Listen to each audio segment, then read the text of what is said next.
يا أيها الذين آمنوا صلوا عليه وسلموا تسليما.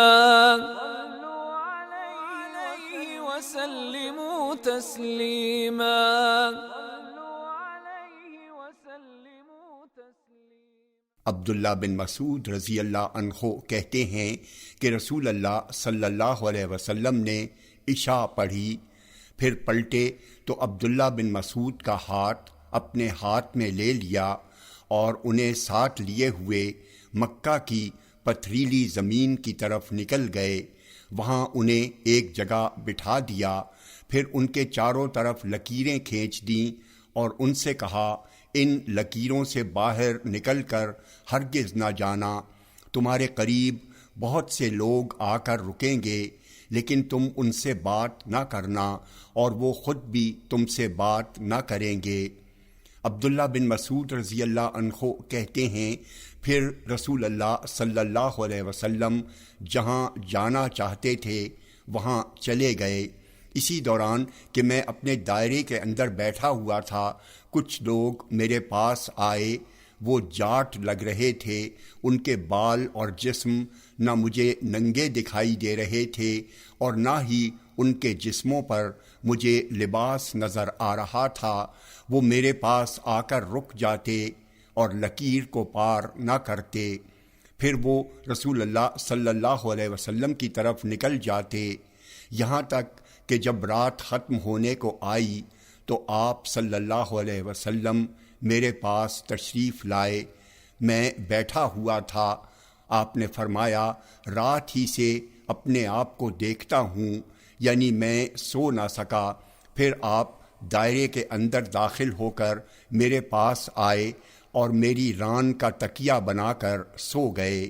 آپ سونے میں خراٹے لینے لگتے تھے، تو اسی دوران کہ میں بیٹھا ہوا تھا اور آپ میری ران کا تکیہ بنائے ہوئے سو رہے تھے، یکایک میں نے اپنے آپ کو ایسے لوگوں کے درمیان پایا جن کے کپڑے سفید تھے۔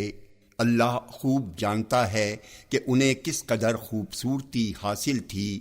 وہ لوگ میرے پاس آ کر رک گئے، ان میں سے کچھ لوگ رسول اللہ صلی اللہ علیہ وسلم کے سرہانے بیٹھ گئے اور کچھ لوگ آپ کے پائتانے۔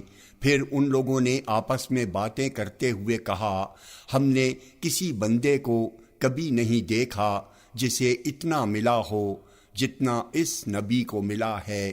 ان کی آنکھیں سوتی ہیں اور ان کا دل بیدار رہتا ہے، ان کے لیے کوئی مثال پیش کرو۔ پھر انہوں نے کہا، ان کی مثال ایک سردار کی مثال ہے جس نے ایک محل بنایا، پھر ایک دسترخوان بچھایا اور لوگوں کو اپنے دسترخوان پر کھانے پینے کے لیے بلایا، تو جس نے ان کی دعوت قبول کر لی وہ ان کے کھانے پینے سے فیض یاب ہوا، اور جس نے ان کی دعوت قبول نہ کی وہ سردار اسے سزا دے گا۔ پھر وہ لوگ اٹھ کر چلے گئے اور ان کے جاتے ہی رسول اللہ صلی اللہ علیہ وسلم بیدار ہو گئے۔ آپ نے فرمایا، سنا کیا کہا انہوں نے، اور یہ کون لوگ تھے؟ میں نے کہا، اللہ اور اللہ کے رسول زیادہ بہتر جانتے ہیں۔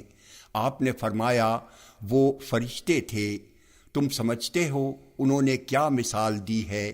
میں نے پھر کہا، اللہ اور اس کے رسول زیادہ بہتر سمجھتے ہیں۔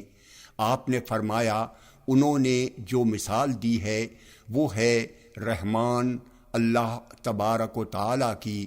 رحمان نے جنت بنائی اور اپنے بندوں کو جنت کی دعوت دی، تو جس نے دعوت قبول کر لی وہ جنت میں داخل ہو گیا، اور جو اس کی دعوت نہ قبول کرے گا وہ اسے عذاب و عقاب سے دوچار کرے گا۔